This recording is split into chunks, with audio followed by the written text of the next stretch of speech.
Thank you, Mr. Chairman. Mr. McCabe, can you, without going to the specific of any individual investigation, I think the American people want to know, has the dismissal of Mr. Comey in any way impeded, interrupted, stopped, or negatively impacted any of the work, any investigation, or any ongoing projects at the Federal Bureau of Investigations?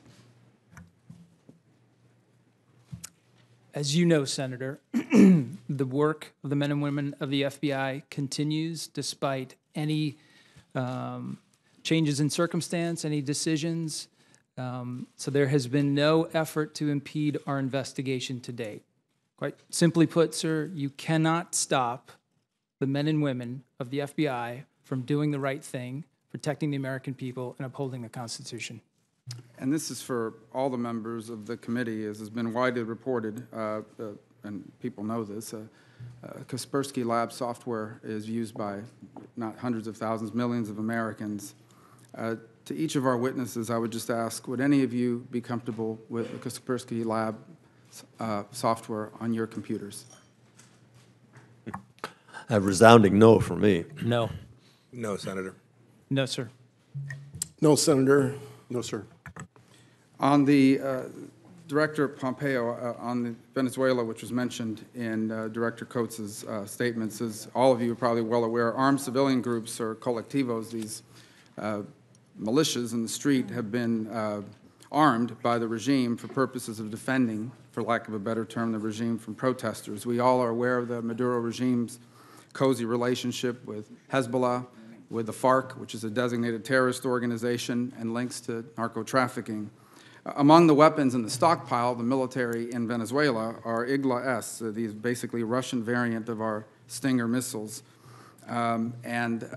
Director Pompeo, if you could comment on the risk that I believe exists that as these groups become more desperate, potentially even operate at some point outside the control of the Maduro regime, they're running around in the streets, also in search of money and food and anything else that they want to get their hands on, the threat of any advanced weaponry, such as what I've just mentioned, being sold or transferred to the FARC, a terrorist organization, sold to drug cartels in Mexico potentially, or even sold to terrorist organizations on the black market. Is that a real threat?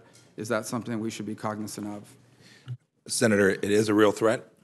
As we have all seen, the situation in Venezuela continues to deteriorate. Maduro gets more desperate by the hour. The risk of these colectivos acting in a way that is not under his control increases as time goes on as well. In classified setting, I'm happy to share with you a little bit more about the details of what we know. We have not seen any of those major arms transfers take place. We don't have any evidence that those have taken place to date, but those stockpiles exist not only in the Maduro regime, but other places as well. There are plenty of weapons running around in Venezuela, and this risk is incredibly real and serious, and ultimately a threat to South America and Central America, in addition to just in Venezuela.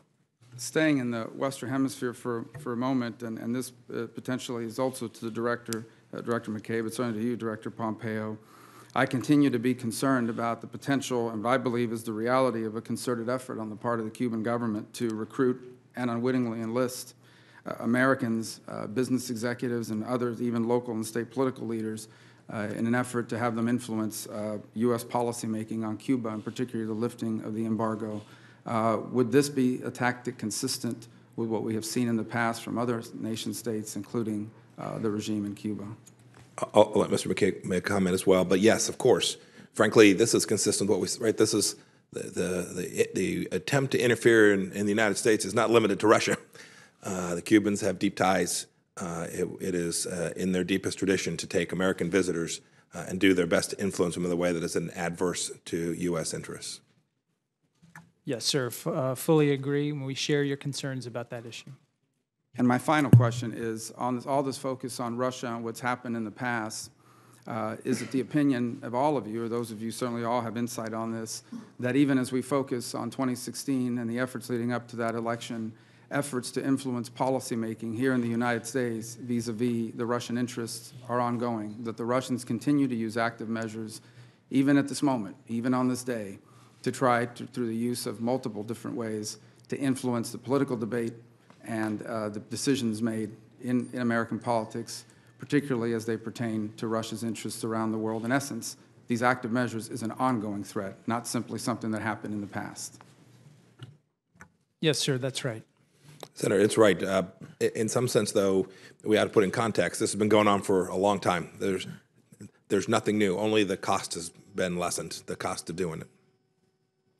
I would just add that the use of cyber and social media significantly increased the impact and the capabilities that Russia. Obviously, this has been done for years and years, even decades. But the ability they have to use the interconnectedness of it and all that provides that didn't provide before, they've literally upped their game to the point where it's having a significant impact. From my perspective, I would just highlight cyber is enabling them to access information in massive quantities that weren't quite attainable to the same level previously.